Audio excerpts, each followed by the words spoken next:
So the moment we roll out e-procurement and reduce human interaction, remember, you can submit your bid and you are told because one page was not paginated that now you have lost. Even if you are the cheapest, Kenya can even lose another 1 billion just because you did not put page 2. You jumped from page 1 to page 3.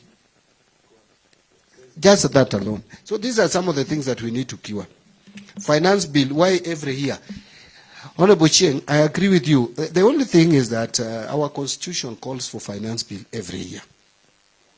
Because it says once the budget, the cabinet secretary reads the budget policy highlights and revenue raising measures, they shall be converted into a bill to be submitted. So that is the finance bill. But nothing in that law says we must change our tax rates every year. Nothing in that law says that every year we must increase taxes. So we can have a finance bill without raising taxes. There I agree with you. Reducing revenue projections will discourage KRA. Yes, it can be counterproductive, but again, you know, if you overproject it in the budget just to motivate KRA, you will then fix your expenditure on that revenue, and you end up with overprojecting expenditure. As a matter of fact, putting a budget without new money. So we are trying to avoid that, cure that, by looking at the most realistic revenue that should be collected. And then we put pressure on KRA to collect it. I tend to believe that the 2,835,000,000 that we are projecting for the financial year 25-26 is realistic. Not below target, not too ambitious and not too pessimistic or conservative. We are overplaying June 25, 2024. Well, not all problems are as a result of what happened on June 25th or what happened during that period. We have also a fair share of other mismanagement of our economy, beginning with the period that we went into a borrowing spree from 2014 to invest in so many projects at the same time. We were doing SGR, we are doing roads, we are doing geothermal, which is good. Geothermal has really placed us as probably the number 7 in the world in terms of green energy. And in Africa, we are leading. And in terms of geothermal, we are doing very well. But again, it is at a cost. Now we have to pay those costs. We cannot lament anymore. We have to just continue paying.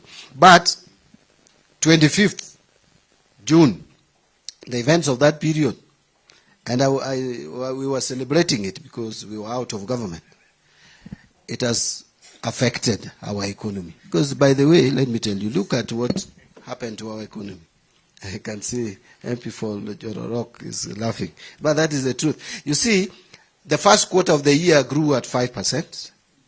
Second quarter, where we started having these issues, the economic growth was at 4.8%.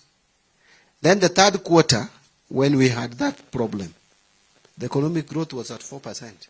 It dipped by 0.8%.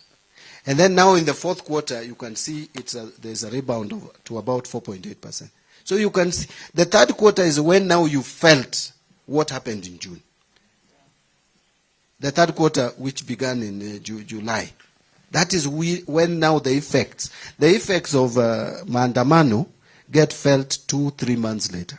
So that is when now, and you can see our economy dipped to a 4% growth. So certainly we were hit with that. Honorable, the MP for Olojororok, cutting wages, that is what I said. Actually, some people have misinterpreted what I said. I did not ask Kenyans to steal by half.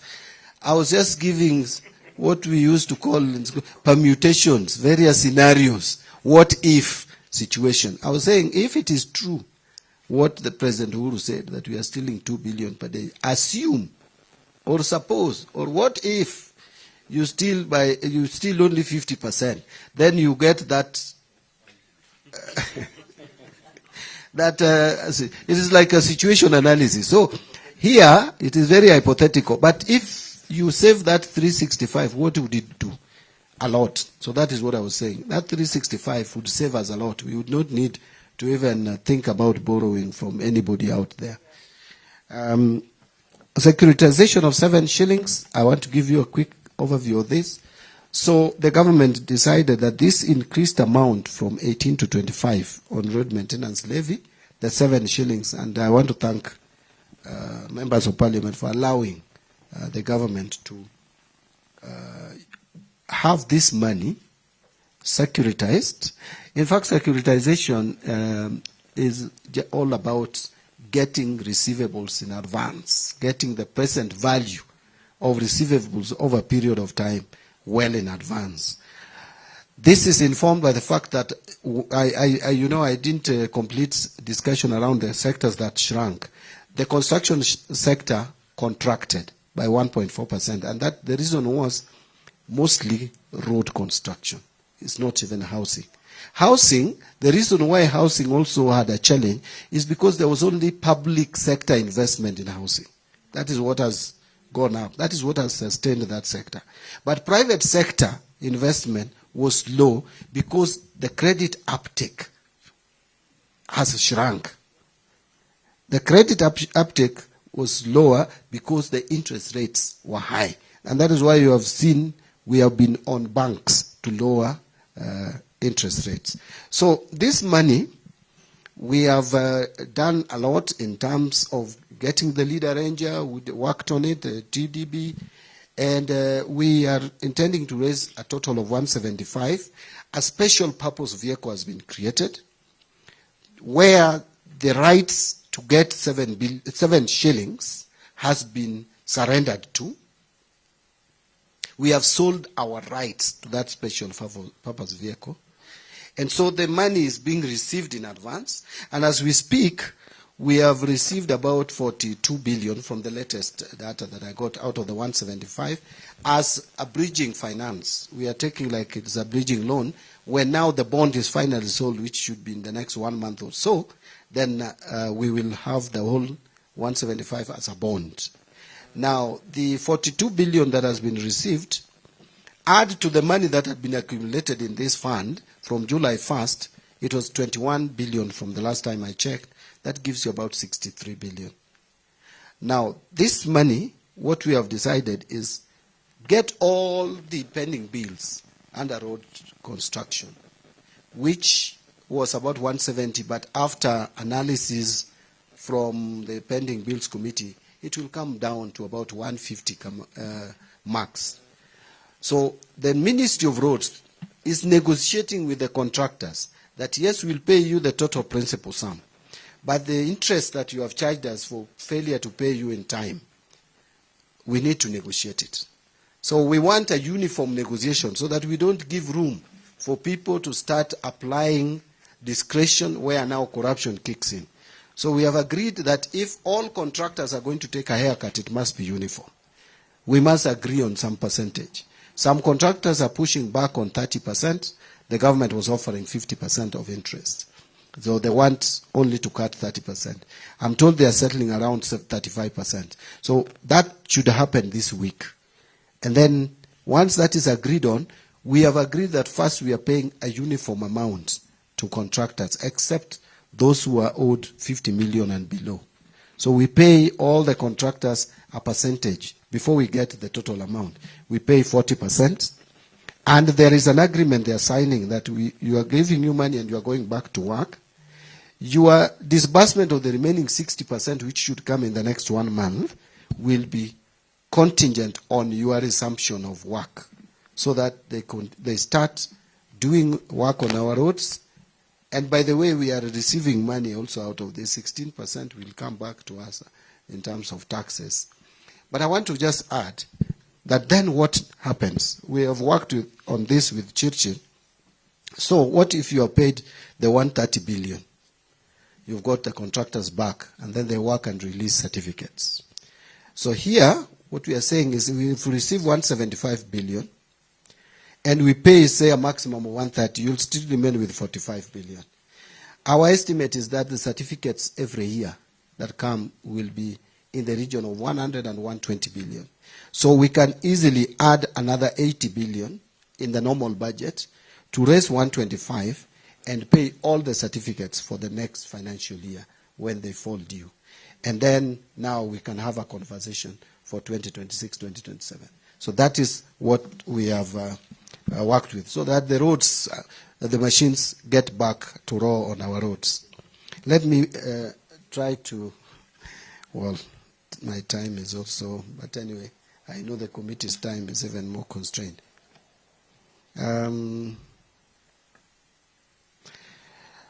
Honorable Kenan, you asked about acting differently. Actually, I think I'm just acting how the CS National Treasury should act, because this office is in public trust. You get it to serve the people. You must get to those people to be served. Can I just give one example? I went to Tana River. You know, CSS for finance, I think, I've just been on the 14th floor of the Treasury building. So when I went, I don't want to talk about Jivanchi, I want to go talk about Tana River. When I went to Tana River on Buchanan, with my friend, he was seated here. You know, you experience things that you don't want to imagine. That the children of this community have been eaten from independence by crocodile as they cross river going to school all the years. They've been losing their children. These are not statistics, human beings, loved ones, innocent children. For bridges, 2 of them, each costing 100 million. Now, my friend here decided to put 10 million from CDF each for the 2 bridges. And I told him I will make a proposal in the supplementary budget to support you. I'm happy, honorable members, you allowed the 100 million that I put for him. 50 in one bridge and 50 in another. So that those 2 bridges are done. You know, I saw elderly people shedding tears that now this bridge is going to be done. Our children are not going to die anymore. That is the kind of life that I think every officer who is in a government office, I've told this my people, I told the Director General of Budget that I'll take you to Turkana for 1 week. Just go and live there so that you understand. Some of us, you know, come from privileged areas, and you come to Nairobi and you live in Karen. And then you drive in the morning to the office and back. You only go to your rural area to maybe twice a year, December and another time. And when you are going to your rural home, you drive on tarmac mpaka kwako. You don't know how the Samburus of Honorable Esuda live. Anyway, let me not. Honorable Masara. Now, there was reducing counties. Was it informed with? I think I explained that. Yeah, that one I answered. Honorable Masara, negative growth in the private sector, credit uptake, that also I explained. Actually, one of the reasons for slow uptake of credit by private sector is not an availability of funds. Our banks have money. In fact, you can see them investing out there. They are asking us, this securitization, can I tell you, some of our local banks are participating because they have money. Kenyans cannot take this money because of interest rates, high interest rates. And that is why we have been working very hard to lower interest rates. The first thing to do in lowering interest rates is to lower the rate at which the government is borrowing. And so you don't show too much appetite, although I know we have domestic borrowing in our budget at a high amount. But we are managing the borrowing, the way we structure our borrowing, in a way that we don't create panic in the market. Now, if you reduce the government borrowing rate, not government borrowing, but the rate at which the government borrows, then certainly banks will lower interest rates. We have, from January last year to date, the government rates at which government is borrowing decreased from 16, now it is 8% on 91-day Treasury bill. You can see banks have started now cutting their lending rates. One bank cut by 3%, some 2%. From 17 to 14% is a relief. And so more Kenyans, I'm sure, will borrow. I had an engagement with the Kenya Bankers Association just the other day, and they told me now they have started seeing more credit uptake. So it's something that we must work on. The nexus between collection and taxation, I can't agree more. This is Honorable Esoda. By the way, I think the government got it wrong in trying to imagine that if you raise taxation rates, that you'd collect more. It doesn't always work like that. In fact, there is a limit you can go by taxing people. And I think that limit has been reached in our country. We can't go further. That is why, if you look at the tax laws amendment bill, which is now an act of parliament, which again I want to thank you for supporting, there is some help, some relief that has come to Kenyans. It's only that sometimes when people get relief, they don't talk about it. When it is hurting, they talk about it. But we will still look at, is there a possibility of even doing it better? Pending bills that were submitted to the pending bills committee was 645 billion, out of which 474 had been analyzed at the time of giving us the preliminary report. By the end of this month, they should be done with the final report. Out of that 474, they had only cleared 206 billion. Now, a lot of it is in small bills of 1 shilling to 10 million, over 95%. So we are thinking of how do we allocate some money. Maybe you'll help me allocate that 29 billion. We clear those bills and even see how to clear the others. Equalization fund, again, today, Mheshimiwa Lesuda, I'm almost agreeing with you in everything. This fund, there was a purpose for it. And those of us who are coming from the counties which are insisting that we also get this fund, I just want to plead with you. To me, this fund, the reason why it even had a sunset clause, it was supposed to bring some counties which were down to some level. But now we have made it a joke. It is not impactful. Where you put projects of 2 million, it is now not impactful at all. And how I wish, Honorable Esuda, yes, Equalization Fund is under me, but you see CRA is an independent commission. So they come up with their own. I have made my stand very clear. I have told them as a stakeholder that I think we are misusing this fund. It is not meeting its objective. In fact, at this rate, then there was no need of even having that fund. The other counties, please, we have done devolution. My county included. Yes, I come from a constituency which we are complaining that maybe we are marginalized in Homa Bay. How I wish Homa Bay could also come up with equalization fund at that level. But you see, that was the need, the reason why we went devolution. But there are other areas, my friend, in this country, which over the years, and because of sessional paper number 10 of 1965, I don't know how Kenyans allowed that sessional paper to go through. That you say that there are some areas in this country which are not productive, that leave them out. And it is in the government policy. Actually, those are some of the mistakes that a generation does, which other generations come to condemn later. How I hope and wish that our generation does not get caught up in such kind of missteps. Thank you, Chair. Thank you. I think the Minister has done very well. I think another set of questions, but before we do that, let me allow the member for Kibwezi West to introduce himself. The historical man. Thank you, Chairman. My apologies for coming late. I was engaged elsewhere. Waziri, my former Chair of Public Accounts Committee. My name is Mwengi Mutuse, Member of Parliament for Kibwezi West. Thank you very much. So, members, you heard the Minister has limited time. So, I want us to agree that all of us who have questions will raise them, but limit those questions. Let's have at least one question each. Is that okay? Yes. If you're in agreement, let's start with the member for Kiamba, the Honorable Kawanjiku. Thank you, Chair. I think mine, I'll limit myself maybe to two, but first is to congratulate Waziri, the conversation that we have been having about the public debt. I think we really need to have that honest conversation as a Kenyan, how our finances look like.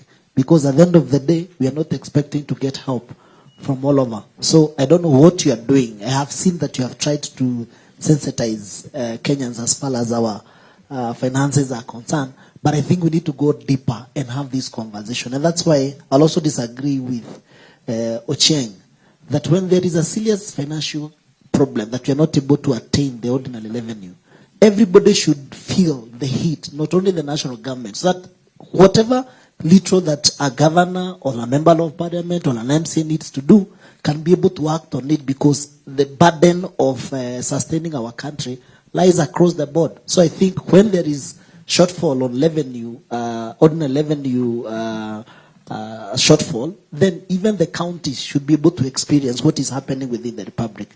The last one is to ask you, because we realized, I think around a year ago, about the dollar, and you have said that what is affecting our public debt also is about the dollar. So are we having a plan on how to sustain or how to bring the dollar rate a little bit lower, so that at least we can be able to encourage the exportation and the importation of goods as far as our country is concerned? Thank you, Chair. Thank you. I think let's just come this way. From Kawanjiku, let's have Elders MP, then we have Dr. Makali Mulu. Waziri, one is a comment. Now that you have alluded to sessional paper number 10 of 1965, and it's our desire to address some of these historical injustices, and you understand the politics, and you know what happened in 1965. I do not need to lecture you, I really understand. It's a topic that we have been addressing, and luckily today, we're reading from the same page. I think you need to walk the talk. You visited Hola. I really want to urge you, come and visit Elders, come and visit Lefe, and you will appreciate.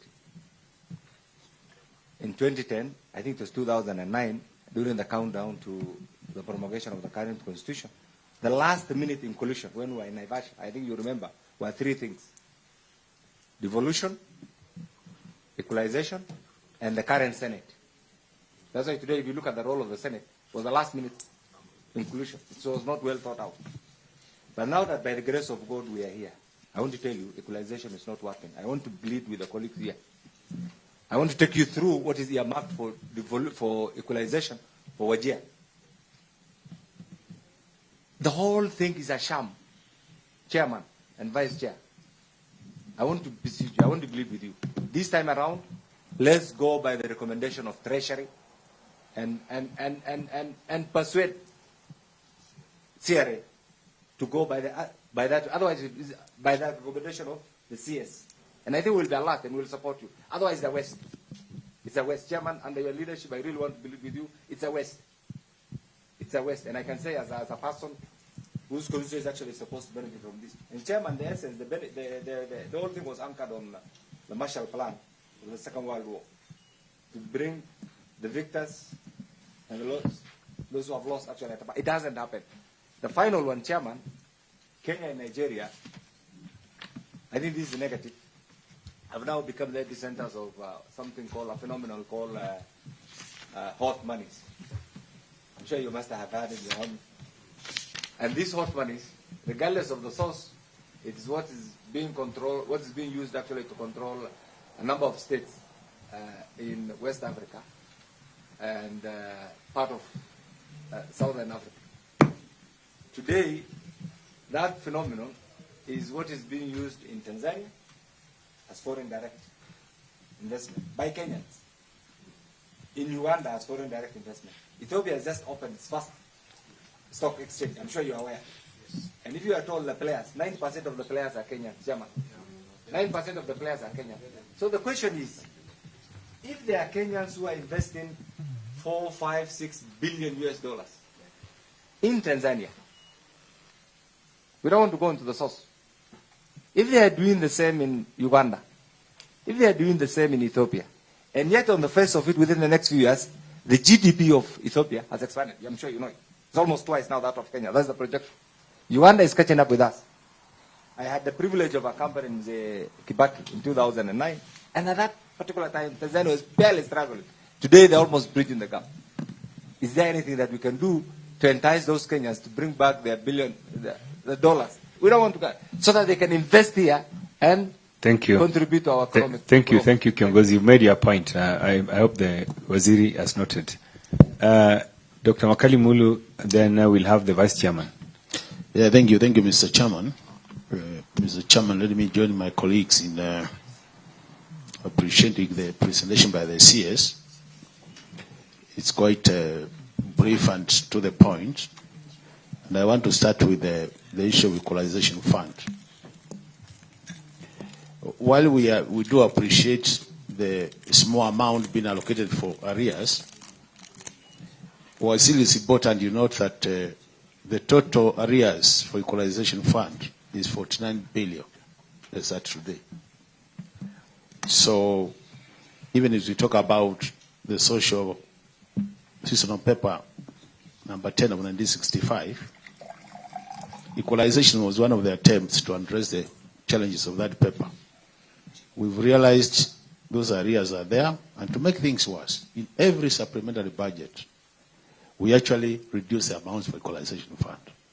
So I would want you to tell us how you'll be able to address this, bearing in mind these are issues we have discussed with you for over 10 years when we were members of the budget committee together. The issue of the seasonal paper, number 10 of 1965, is a serious matter. And I think it's a matter where we need to have a national conversation. Because, honorable members, you have realized that there's a strong push even to change the formula for sharing resources, where we are saying population will be taking about 46% of as a factor. And that means we are going back to the seasonal paper number 10 of 1965. So from where I sit, this is a matter we must have a national conversation. Otherwise, we'll have a divided Kenya. And if that doesn't work, the better we divide this country into two, so that we have those who have moved and we have those who have been left behind, so that we see how to catch up with them. Wazir, you know, any time I see you talk, and I've been following your public address, whether on media or here, at times I want to give you the benefit of doubt. Because we have been in this committee with you for many times, and there are things we have been pushing on the matters of principle, which we are saying, if we want to grow this economy and have this country, there are things which must be done. Either we get them right, or we forget about growing the economy. One of them, Wazir, is a single treasury account. I'm looking forward to having that work from first as you have promised us. The second one is issues of public debt. This is another area, Wazir, where we really need to have a national conversation. Because what I've realized now, because of the challenge we are facing with the external borrowing, we are coming too much now to domestic borrowing. And we know the challenges of domestic borrowing. High interest rates, short repayment period. So you destabilize the economy in terms of fiscal space and all that. So this, I don't want an answer on this, Wazir, but I think when you have time, I think we need to have a session, this committee and Wazir, where we can discuss general economic issues. Because we want to help him. And we want him to take advantage of what Kainan was saying, Wazir. You may want to say you're just a normal CS, a normal CS of treasury. For you, you have one advantage. This thing called broad-based government gives you an advantage. Because you have the government in power, Kenya Kwanza, but you also have the other side, half of which supporting you, the ODM wing. So if you really want to do things, you can do much more than what Professor Dungo was able to do, and the former CS's treasury, because of that political goodwill which you seem to enjoy, where your colleagues are not enjoying. And that's why I'm saying there are two things which are worrying me. The issue of public participation, Wazir, you have mentioned we went to Tana River, and you saw what is happening. And for you, that was nothing new, because you have been a politician, you know all these things. We have done public participation with you in this country, in different parts of the country. And that's why I get very worried. Under your watch, you can wait and see public participation money being reduced from the budget. To me, that was really an anticlimax. The 2 billion for public participation, because the kind of projects which are going to be funded by public participation is what you saw in horror. So when you get them out of budget, you're even making this committee become very useless. You and me, you know where we got the money for public participation. We are with you in the State House when we negotiated for this money.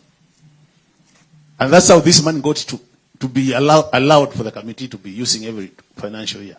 So when we see this money being removed under pretext that people have exaggerated the figures, if I were you, I would have assured that the exaggerated figures are removed, but the 2 billion for public participation remains in the budget. That would have been very critical. The other bit was here. You have been a member of parliament, and you know what CDF does to the members. As we are seated here, we have only given half of the budget, the bursaries. Forget about development. Only a half of the bursaries. You gave a commitment when we were in Naivasha. We know the challenge you are facing in the revenue projection. But I just want to remind you, Wazir, the total budget for CDF is how many billions? 54 billion, on a serious note. So we would want you also to appreciate the fact that CDF is the only money which goes to every corner of this country without determining whether your political affiliation. In that case, when you list CDF, you'll be helping this country, every corner of this country, to have the money reaching our people. At the same time, if there's any development, we'll be helping our local contractors. Otherwise, you have said it with your mouth, the issue of the governance, what is happening. So now that we are basically challenging the devolution through the governance structure, CDF we have many more challenges. How I wish that we could prioritize the CDF resources so that we release them in good time, and we will be actually helping you to grow the economy. One of the ways you can grow the economy, I have said it many times, because this is my area, is to make money get to the people's pockets so that you trigger demand. And by triggering demand, you trigger production. By triggering production, you trigger employment. You trigger additional taxes. These are things that are just basic. And economics, at times, it just flows. If you don't get it right, you don't get it right. You get it wrong. If you get it right, it flows and you see things working. You can ask the economists in the room. Some of these things are so basic. They don't have to be taken to an economics classroom to understand them. But at times when I see it, I'm getting a bit worried the way we are doing things, and now that you are there and I know you and I know your competencies. We're not questioning your competencies. We just need to take advantage of the political goodwill and we push this economy to the next level. I submit, Mr. Chairman. Wonderful point raised by Dr. Makali Mul there. Let's have the Vice Chairman make his remarks, then we'll have the Treasurer of the ruling party make his remarks thereafter. Thank you, Chair. Thank you, CS Mbadi. It has always been good to listen to you on matters economics. And, from where I come from, I'm spending more of my time listening so that I can also learn and understand this area. In your statement, about the 4 or 5.1 billion for the counties. My question is, you made a statement that this is adequate and reasonable allocation.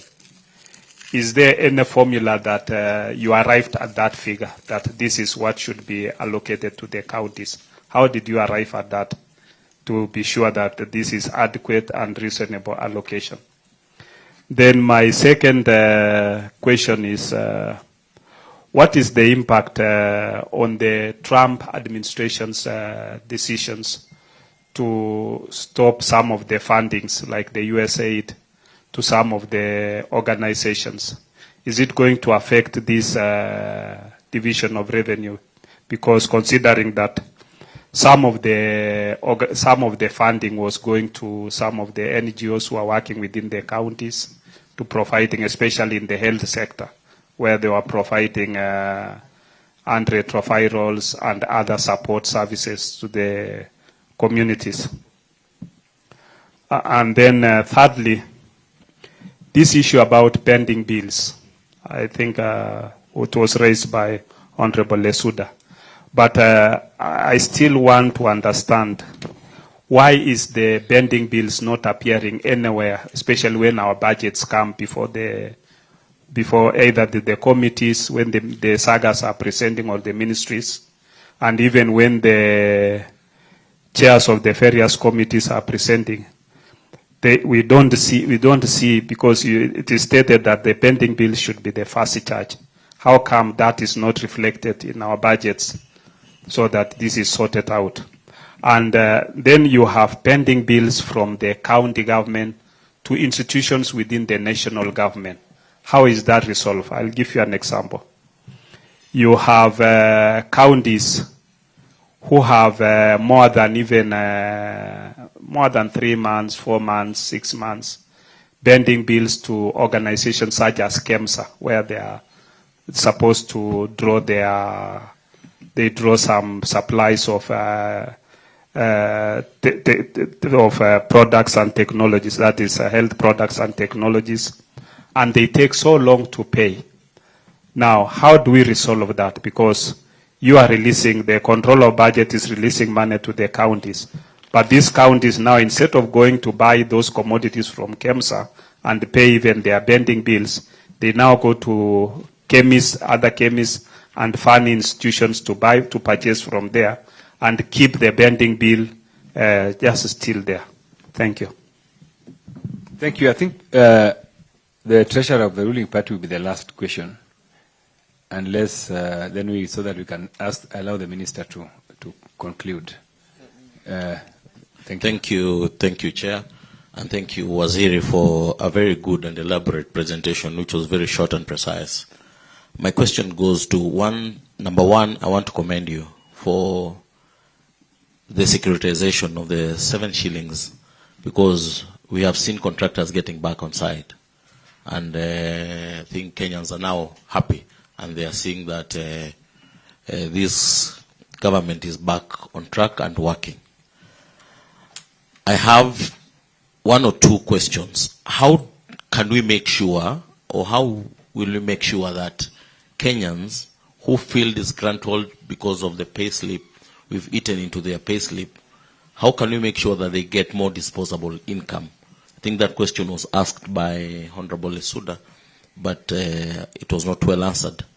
Number 2 is we intend to do the SGR all the way to Malaba. How do we intend to finance it? Last one, we also intend to do the Rironi Mau Summit Road. How do we intend to also finance it? Lastly, I can see the only balance we have for development is 64.552 billion. I think, as the rest of us have said, when the national government takes a cut, the county governments should also follow suit, because they are not any way different from the national government. We don't say that we don't support county governments. We support them fully. But what happens in the national government, in case there are cuts, that should also apply the same to the county governments. Thank you, and I submit. Waziri, I think we've come to the end of our submissions from this side. I just wanted you to, as you respond, to say something on our fiscal space, and more particularly on the fact that we have 2 maturing loans in September and October. And how is Treasury preparing to address those particular issues, together with the matters of fiscal space? Thank you. Thank you, Chair. Chair, let me try to do my best, move faster.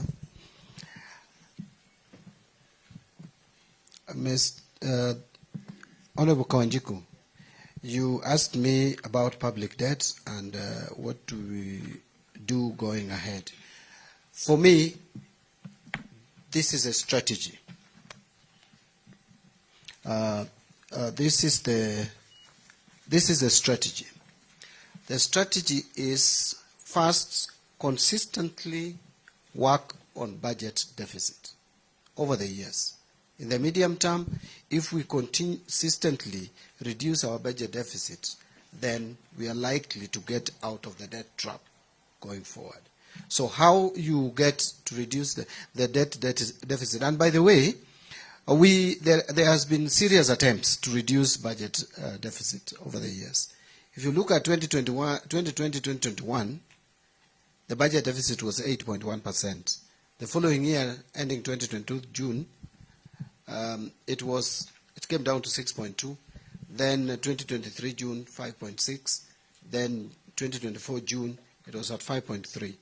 We just made a mistake of thinking that we could take it from 5.3 in 2024 to 3.5 in 2025 in 1 year, by imagining that we could raise our revenue by more than 34% in 1 year. That has never worked anyway. In fact, economists, and Honorable Makali will tell you, would advise you that if you do that, it will be total civil unrest. And that is what we saw. This is something that was not accidental. Any jurisdiction that has ever attempted that would get into serious trouble with the citizen. And that is what we faced. So it was just within what economists would project. And now you can see economists are right that you don't attempt that. Now, where are we? The budget deficit, as we are working on 4.9, so that it is below the 5.3. But the next financial year, we want it to go down to 4.3, the 2025-26. And finally, in the medium term, we want 3%. That should be the most desirable.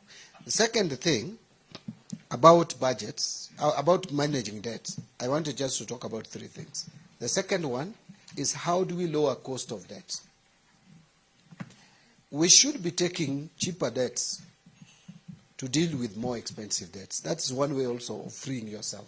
Because you can't just wake up one morning and say, I'm going to pay all of my debts. It's not practical. So whatever debt you take, it should be cheaper than what you had to retire that old one. So that in the long run, you have cheaper debt, and that is one way of managing your debt. Now, if you look at what we have done, in terms of external debt, we had a bit of a challenge, because where do we go to? The multilaterals, which have cheaper debts of below 1%, are shrinking their offer to us. Yeah? The bilaterals, which are also cheap, like Japan, they don't have so much. So we go to commercial. Commercial is now more expensive than even some of the loans we took. That's why the recent liability management offer that we had, we had to balance it so that we remain debt neutral. We took a 9.5% debt to pay, which was lower than what was taken last year, to pay a 7% debt. So that is why we have taken a decision that half of that money is retiring that debt, but half of it should retire a more expensive debt, a 13% interest debt syndicated loan, so that we remain debt neutral. In domestic front, we are successful as at now. Why? Because I said, when I came into office, the 91-day Treasury bill was trading at 15.6%. Last week, Thursday, I don't know what the percentage will be today, it was 8%. It has been going down consistently.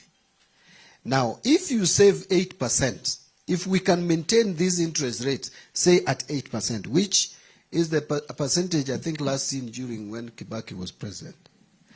If we maintain 8% for 1 year and convert all the short-term borrowings, which is 900 billion, that is the 91-day, 182, and 364.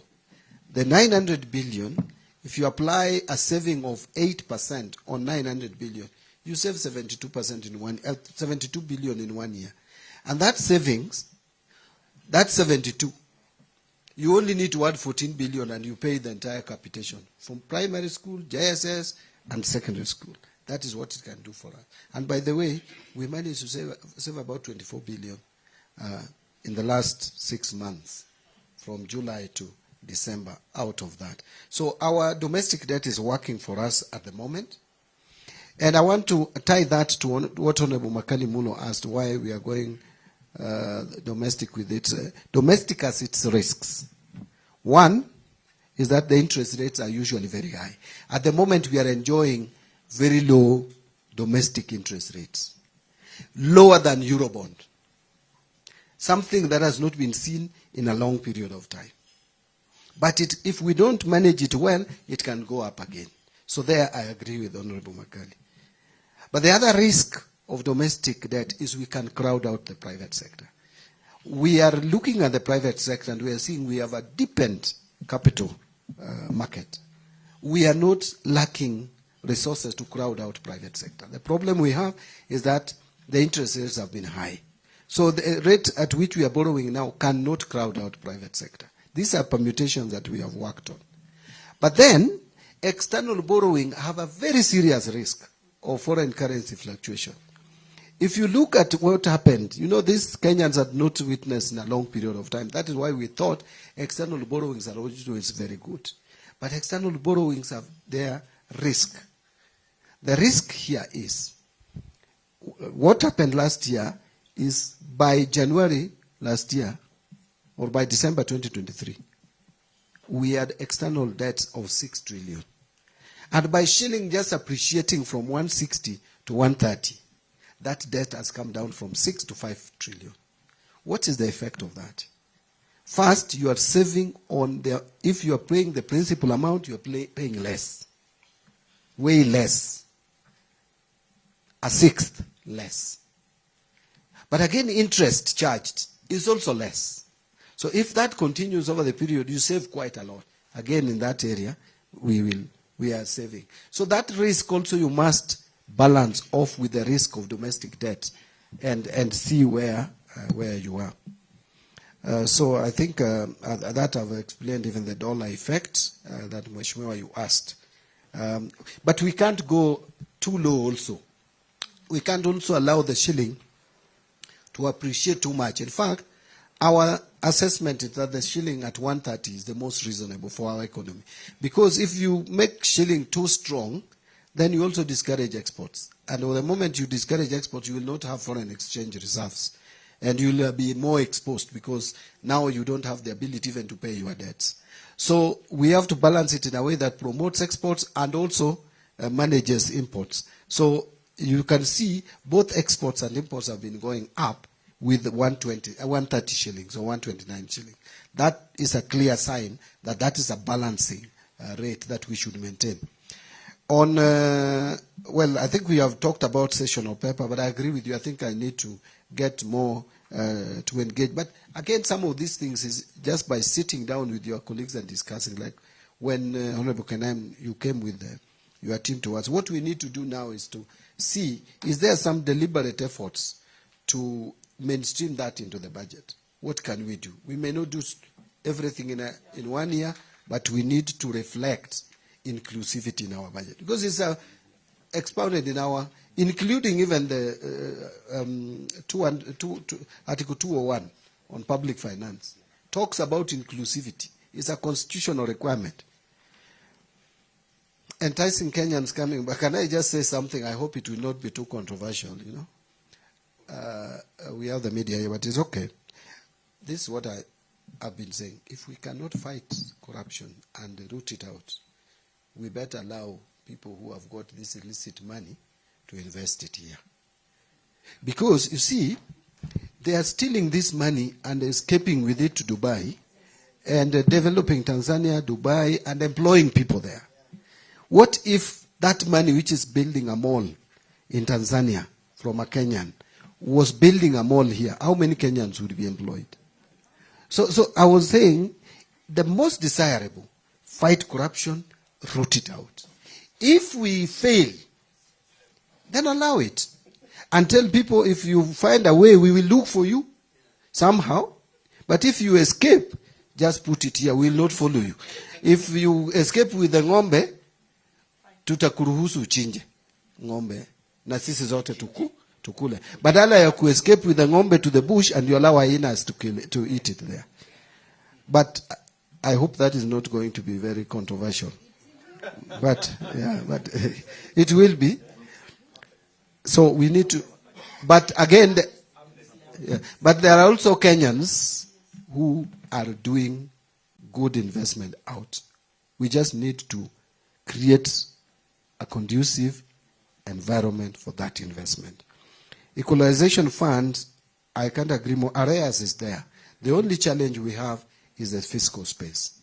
And again, now when you put it in a way that it is not meeting its objective, then I don't see why. And always reducing arrears. But we saved this financial year. I made sure that we didn't reduce the equalization fund. There was an attempt to reduce the equalization fund again, and I said we can't do that. New formula on sharing, I agree. We must look at the formula. This thing of saying where people don't live should not get money. You know, everybody needs, hata kama sisi ni watu watatu. We drink water the same way 10 people drink. So they may drink more, give them more, but make also water available for us.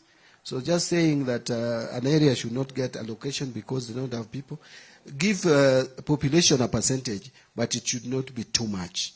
Give area also a percentage, commensurate with it. Give all other factors, including poverty index. Single treasury account, I think I've already mentioned this. I'll make sure. In fact, my PS is leading this to ensure that it is implemented. Public debt, high interest rate, crowding out, I think this I addressed. I have an advantage of broad-based government. I think I have an advantage of the confidence of the people of Kenya. I need to take advantage of that, yes. I agree. Reducing public participation budget. You know, Honorable Makali, it is true. Parliament has a role to play in budget process. This time, we know that the 2010 Constitution made Parliament budget-making body. And so, yes, the executive has the responsibility. They have a manifesto to implement.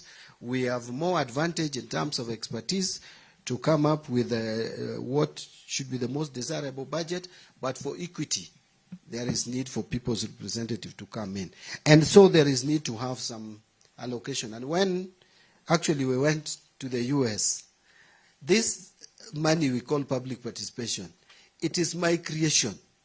We went with Honorable Mutava Musimi to the US, and we were told about this terminology that has now been abused of pork barrel. It is not a crime.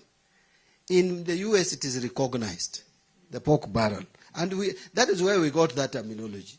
And when we came back, I insisted to Honorable Mutava that we need to implement it. Now, there has been money for public participation. Unfortunately, there has also been abuse. And that is, I think, what... And this abuse, honorable members will allow me, it did not start recently. It has been there. Sometimes you do budget, then last minute, we used to complain with Honorable Makali here. Last minute, the chair comes with figures altered. I hope, Honorable Atandi, you will not do that. Figures altered. In fact, sometimes we used to get shocked on the floor of the House. These are not the figures that we passed. And now you are told the president has said. You know, you have no way of walking to State House to confirm and verify the facts, and you take it. And by the way, most chairs, if not all, have that unlimited access to head of state. So you would imagine that they have consulted. And you are members of that committee. You don't know. Now, you people had put the budget, but it was altered, the public participation. A lot of money were put in it. It was 18 billion, I hear. When Gen Zs revolted, it came down to 12.9. Now, a lot of it were in areas that were not making a lot of sense. So the head of state, when we met, and actually it was brought by the CS Roads, that look, I have a budget here, which I don't know where it came from. My people don't know where it came from. It came from your people. And the head of state told me, CS, this money, reallocate. I had no reason to object to that. But I think we left something out of that. Let me not go into the details. But public participation, I support. We need to still have it. Make sure that the counties we have identified, we give allocation so that there is that affirmative action. So it is something I support. I'm sure when we'll get to budget estimate, tutaangalia hiyo. NGCDF, I made a promise. Unfortunately, I expected some external finances to come. In fact, even when I spoke in Avasha, I said we will release the money, and if we get some external finances, I'll even do 2 months. There was a month I was supposed to do 2 months. But I only did 1 and didn't do the 2 months. Why? Because the external finances have not come. Actually, up to now, I'm waiting for some disbursement either this week or next week. So that is the challenge. We have actually been struggling with domestic finances. IMF did not give us the 9th review, money for the 9th review, because we didn't go to the 9th review. There was no time. This program is coming to an end on fast. We are losing about $780 million out of that, which we had factored in our budget. We are also, the World Bank has also not disbursed. There is this bill which you people still have, Parliament have, the conflict of interest and the social protection bill. Once those things are off the table, then World Bank will disburse. I have not received that money. So what do? The little money that I get, I balance off. Counties now have not been paid for January and February. And CDF as well. And GAF, I think 50%. So what I intend to do is the moment we get this money, I will make sure that the money is disbursed. It's not out of my liking. Sometimes you sit down and ask yourself, I have received 200 billion. In fact, that is probably sometimes the highest we get, maybe 210. Like this month, I'm looking at the progress, we may hit 210. You get 200 billion. This 200 billion, number one, you have debts to pay. Like January, February. 1 month, you are paying 55 billion shillings, Chinese loan. Month of January and February is very bad, including March, for the Chinese loans. That is the time we pay them. So you have 55 billion to pay. After paying 55 billion, you have won 145. The salary has now gone to 80 billion per month. You pay that salary to the staff, then whatever remains, you have the counties to release money to. You have security operation in Samburu. You have to release money to. You have, so you find you have literally no space. What do? You say, okay, let me keep this waiting. When we get money, we'll release. Not that I am underplaying the role of CDF. The moment I am, okay, we will release all the arrears. Remember, this financial year, we brought forward 13 billion from the other year, which we cleared. That is the first one that we cleared pay. In fact, if that money was not there, by now I would have been over 50% in terms of paying CDF, probably. So, but we will make sure that before June, we clear all the CDF allocations and GAF. Honorable Pukose, how did we arrive at the amount of 405? We just did, first we looked at what must be paid. Then we looked at what is remaining. And we are looking at also the costs of the counties in terms of costing of the functions. And we feel 405, which is an improvement from 387 in this year to 405. That is 18 billion more. We thought if we add counties 18 billion more this financial year, they would be able to run their activities. It may not be adequate, but there is no money. How will Trump administration impact? It impacts because the support that that U.S. has been giving us through USAID, though not within the budget, it's off budget, but provides essential services like health, some malaria, TB, HIV. All these cumulatively, including education, agriculture, is 52 billion. So we will just have to rearrange our budget. Those critical ones, maybe others will suffer, like support to democracy, where they have been supporting IBC. Those ones we may suffer, because if you know you have priorities, people have to survive, and whether you need to give civic education to electorate to know their rights to vote. and support to advocacy of the people who have been holding counties accountable. By the way, they have been doing a very good job. Kakamega, they have supporting Kilifi and all these counties where the citizens are given some training on how to hold counties to account. Those ones may suffer, but the essential ones will have to be maintained. They have indicated that they will not reduce their funding for some food support, especially in Kakuma, Dadaab, and others. They will also continue supporting some infectious diseases. Should Ebola strike us or something or another COVID, that they would still come in. Immunization, I need to check that. But they are cutting their programs from 100 to only 15. Immunization is under A global fund, yes. Actually, global fund, which again, the global fund is supported a lot, largely by the U.S.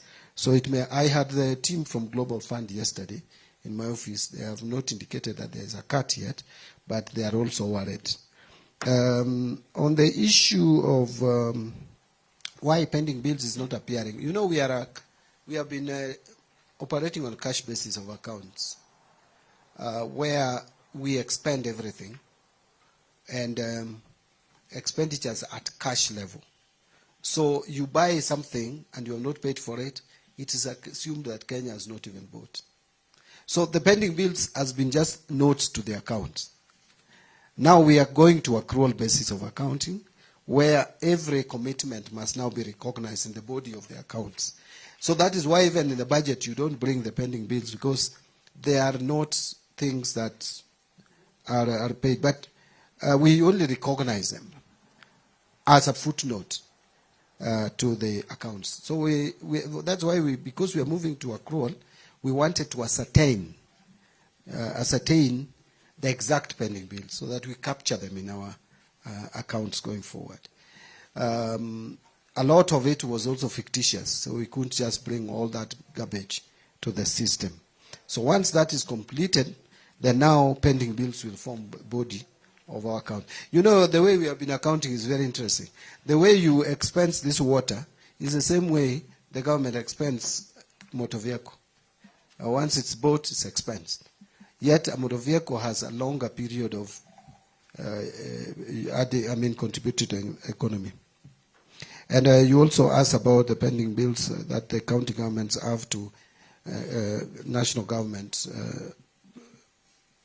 agencies. By the way, you find like KEMSA, we have to recapitalize KEMSA. You've just helped me allocate 1.5 billion to recapitalize KEMSA. Yet counties owe KEMSA. So we agreed, actually, I requested the head of summit, the chairman of the summit, His Excellency the President, that we must now enter into an agreement with counties on the issue of KEMSA, so that it forms part of an agreement. If they cannot be paying KEMSA, then we should find a system of getting that payment done at the CRF account, so that it goes, because we cannot be recapitalizing KEMSA forever, yet it is owed a lot of amount. And it happens, it runs in many other. You recently saw what happened when Kenya Power attempted to enforce payment from county government of Nairobi, and you saw the ugly incident that we witnessed. I don't think we should see that. Treasurer, because that is what the chairman also called you, treasurer of the ruling party.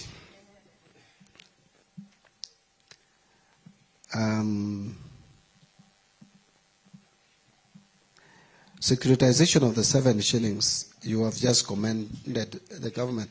By the way, when I took up this appointment, the first thing that I said, and which I mentioned to the president, is that if we cannot deal with the pending bills, especially in the road sector, then Kenyans will not appreciate however much we offer services. By the way, look around. This government, and I'm not, si kukutetea serikali, but kusema ukweli. Look at the markets being constructed in this country. I think it is more than any other time in the history of this country. If you look at the housing projects, better than any other time. If you look at TVET's construction, it's almost everywhere you find. So almost everything is being done. But ask majority of the people, they will still tell you, hatuoni, hii serikali inafanya nini? So one of the reasons is majorly because of roads. You know, roads as a life, as a connection with people. We went to the president to Nyateke, and he took something to me which is economically changing the lives of the people, supporting rice farming in that area. And his people are clapping for him. He's saying, I'm bringing you, we are going to give you even money to mop up rice and all that and all that. And they are saying, before he finishes, lakini barabara ya kwenda Muhuru, unasema nini? Mpaka the president, juzi aliniuliza, make sure the road to Muhuru is in the budget, from Masara to Muhuru. Road has a connection with the people. So we had to take a conscious decision. It was really resisted by these people. This, you know, I'm nowadays the headmaster of Mandarins. The Mandarins, my Mandarins at the Treasury, really, is that correct? Actually, I will tell you, I almost became a lone ranger at the Treasury to support this securitization. And I had to convince my team to support it. We supported it. I said I'm going to support it to the end. And it is something I support. In fact, I told them, I am ready to go to jail for securitizing 7 shillings to give Kenyans money to pay contractors. If it is found that I have violated any law, Constitution, PFM, please jail me for making money available so that our roads are done. I come from a place where there are no roads, and I know how we are suffering. So that is something that I was very deliberate on. Fortunately, the CS roads was equally so committed and sold into it. I think I have only 2-3 more questions. The one, how can we make sure that Kenyans get more disposable income? 2 ways. Now we are dealing with the pending bills. I don't want to go back to it. But the reduction of interest rates that banks charge to Kenyans is one way of giving Kenyans disposable income. How? Businesses will now be able to borrow and expand, and they will be creating jobs. If you had one outlet and you create a second one, definitely there will be Kenyans working there. They will have money in their pocket. One of the challenges we are facing, Chairman, is not even that there is a reduction in our income, in our salaries. You can earn the same salary, but if you are going to feed 5 other people with that salary, you will feel like your disposable income has shrunk. So we must help more Kenyans get income in their pockets. Lastly, direct taxes. We cannot continue increasing rates on direct income, employment income, direct taxes. Direct taxes have the potential of reducing disposable income, which again now reduce demand for goods and services, which then will reduce, as Honorable Makali told you, production, which then reduce employment. And the cycle is just, you get up to almost a cycle of poverty. Now, if you check what we did with the bill that you passed that is now a law, we have done something. Like someone who is earning 100,000, Honorable Pukose, the 2 levies that people are complaining about, the housing levy and SHA, take 4.275%, isn't it? So 4.25%, sorry. There is 2.75 and 1.5 of housing levy. So it takes your 4.25. This 4.25 of 100,000 is 4,250. That is the additional that you contribute. However, now, that money, if it didn't go to SHA and it didn't go to housing levy, you are paying tax on it of 30%. The moment you gave a relief to Kenyans that this money now will not be taxable, the effective amount that Kenyans are losing if you're earning 100,000 is not 4,250, but is 70% of 4,250, which is 2,975. But remember, there was NHIF you were paying before SHA came into effect. And for those who are earning 1,800, the 100,000, they were paying 1,800 to SHA, to NHIF. Now that is not being paid today. So 1,800, if you remove even the tax out of it, it is about 1,500. If you remove that from 2,950, you remain with only 1,475. So with what you did, which you should be very proud of, you provided a relief on a Kenyan who was paying about 4,000 more to only paying now 1,400 more. Yeah? So what we may need to do is, can we go back to where probably before the tax adjustments of 2023 were? And it is possible. We are looking at those options. Once we put them together, we will present them before you or the Finance Committee for ratification. Where will we get money for SGR? This is our discussion, that SGR terminating at Naivasha is not adding much economic value to this country. Uganda is already putting up their SGR side from Malava.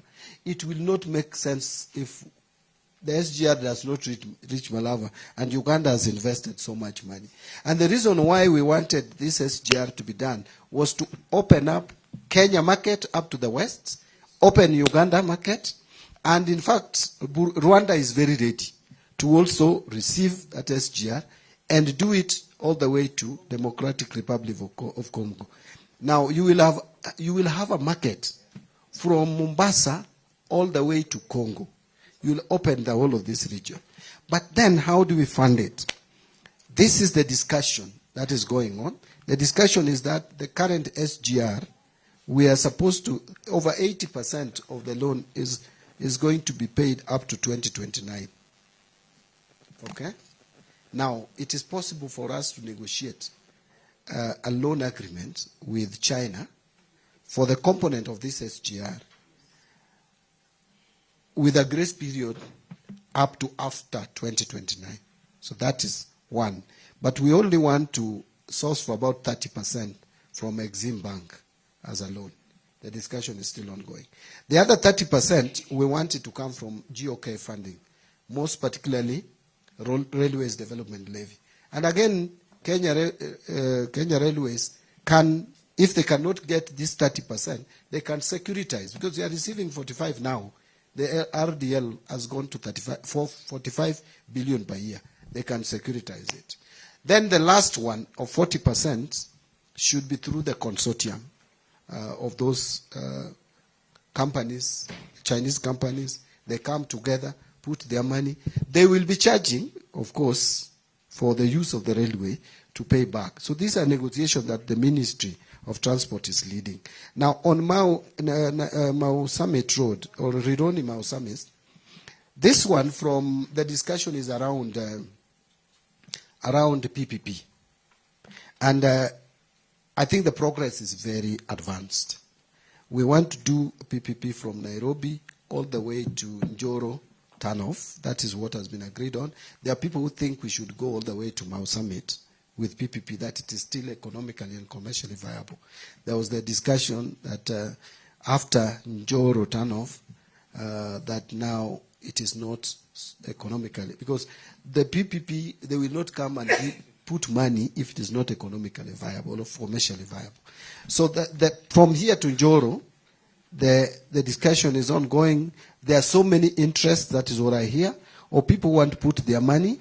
The government has just to get the best out of it and make money also, because these people will be making money, so that we don't make mistakes that we almost made with the airport. But this one is a PPP. After Riron, if it terminates at Njoro, then we must make sure that we do that 40 kilometers. Because again, if we crowd the traffic, goes from up to Mau Summit, the traffic is still very heavy. So if you just do it to Njoro, then you'll have a problem ahead.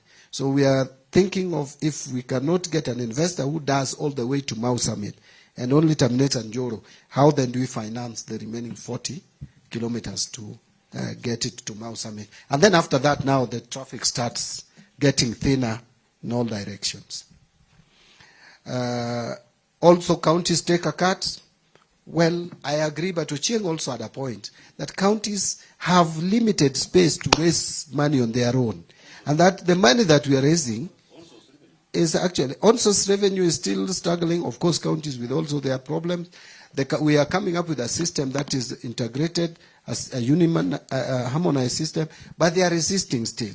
So we are negotiating with them to agree, because we also don't want to appear like we are loading onto them, to understand that we need a uniform system which helps collect revenue across the country, so that we don't have one system working here, another one working there. Let me end my presentation, Chairman, with the issue that you raised. The fiscal space and the maturing loans.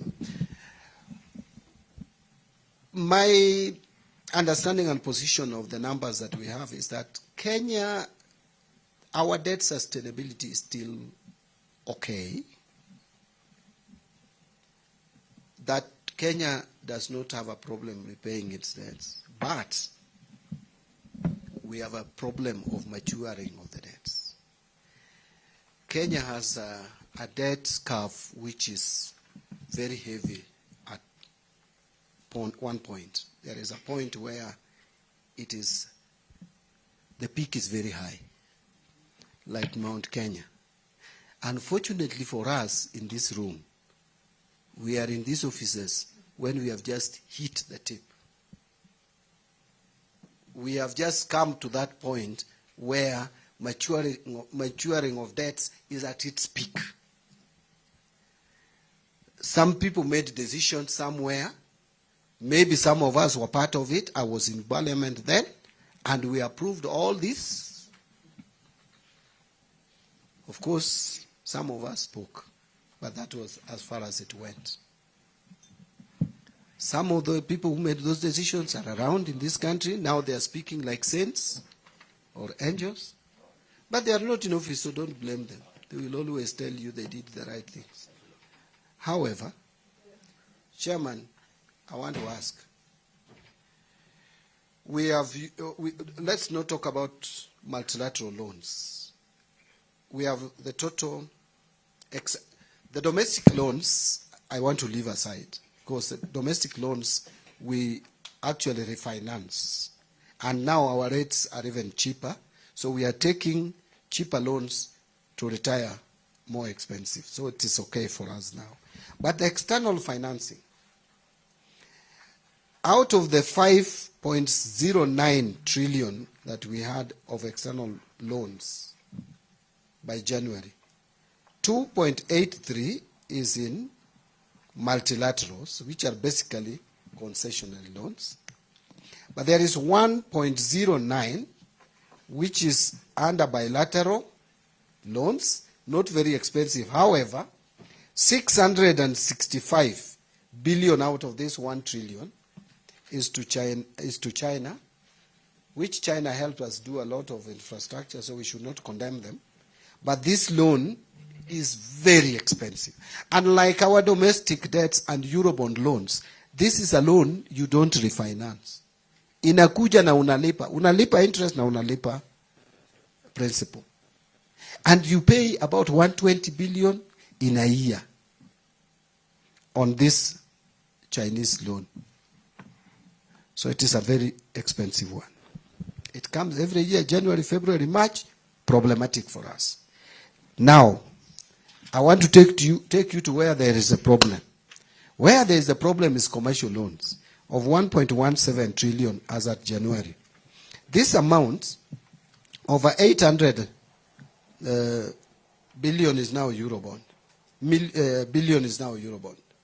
Over 800 billion. But let me and then about 325 is syndicated loans. The syndicated loans are the most expensive. They are at 12% to 14%. These are loans that people go to when you have a cash crisis. It's like Shylock.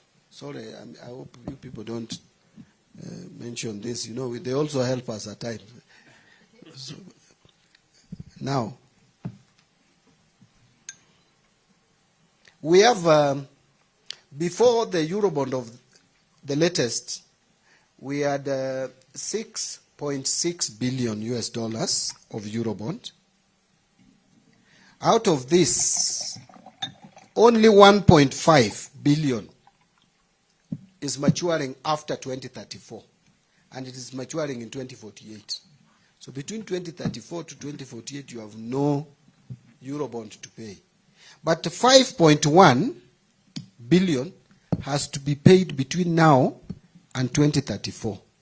900 2027, 1 billion 2028, 1.5 billion 2031, 2032 1.2 billion, and 2034 1 billion. You can see how it is. 2027, 2028, 2029 unapumzika kidogo na 2030, 2031 you have 1.5, 2032 you have 1.2, 2033 unapumzika na 2034 you have 1 billion. 5.1 billion to pay US, and this is US dollars, not Kenya shilling, in this period of time of about 9 years. But isitoshe, out of that 325 billion, which I told you about, Chairman, of syndicated loan. Now listen to this. Yes. But don't repeat it again. I will be quoted as having called them Shiloh. They are not. They are. Now, out of this year alone, September, there is one of 200 million US dollars. That September, there is another one of 75 million euros. Then October, the following month, there is $646 million. If you add this total, it comes to about $952 million. That's almost $1 billion, meaning about 130 billion payable this year. And then you have them up to 2030. Beyond 2030, we don't have syndicated loan. That is where we are. So what happens? All of us must work together to pay this money. You can't run away from them. And you know, I'm brought into office just when we are hitting this tip. You know, sometimes I ask myself, this economy has been somehow okay, and no one offered me the opportunity to serve as CS National Treasury. Then you come and put me on Mount Kenya, and I've never climbed any mountain. So that is where we are, Chairman. And I know with the working together, because we have a responsibility here, then we will be able to surmount some of these challenges, because challenges is part of human life. Yeah. Thank you. Thank you. Thank you. Thank you very much. Members, we've come to the end of this session. And before we conclude, I think our director for PBO just joined us. There was something I was asked about counties. The pending bills in counties is ranging to almost 190 billion now. It's another area of serious concern. I just, because I was asked, I should have mentioned it. Sorry, Chairman. Thank you. I was just saying that we were joined by our director for PBO when we were in the middle of this meeting. Let me allow him to just introduce himself or say something. Thank you, sir. My name is Dr. Masine, Director of PBO, and I'm glad to be here. Thank you. Thank you, Doc. Now we also have one of our new members, the MP for Laikipia County. Thank you, Chairman. Jane Kagiri is my name, County MP Laikipia, suffering from severe flu. Nobody should touch this mic after me. Thank you, Chair. Thank you very much. Jane is one of our new members of this prestigious committee. Jane, we welcome you, and sorry for the flu. Chairman, members, I think we all agree that whenever the CS appears before us, there's a lot of benefit that all of us have gained. I know you know that now you have been empowered even more. So we want to thank the CS for appearing today, and we want to assure you, the CS, that we are going to work together with you to support you. We know the difficult environment you're operating in, but I know this committee is willing to work with you to ensure that the country becomes a better place for all of us. We will never exhaust the issues that we have in one sitting. And as I said earlier, Waziri, that we would request you in the near future so that we can be able to indulge us in maybe a 2-day conference so that we can be able to raise all the issues that we have with you, and then your team can also be able to help us empower this committee better. So we are going to be consulting with the office to see whether this can be done as quickly as possible. And also as part of the orientation of this new committee. We have new members of the committee who have not interacted with the budgets or matters of the economy before. So I think it would be very helpful for us to get that opportunity. Members, thank you very much for coming in your large numbers. We are going to continue in the afternoon and even tomorrow because we have meeting Council of Governors and Commission on Revenue Allocation. Thank you very much, Waziri. We adjourn, and we request you to take for a photo session with us outside before you leave. Thank you. And also lunch. Thank you.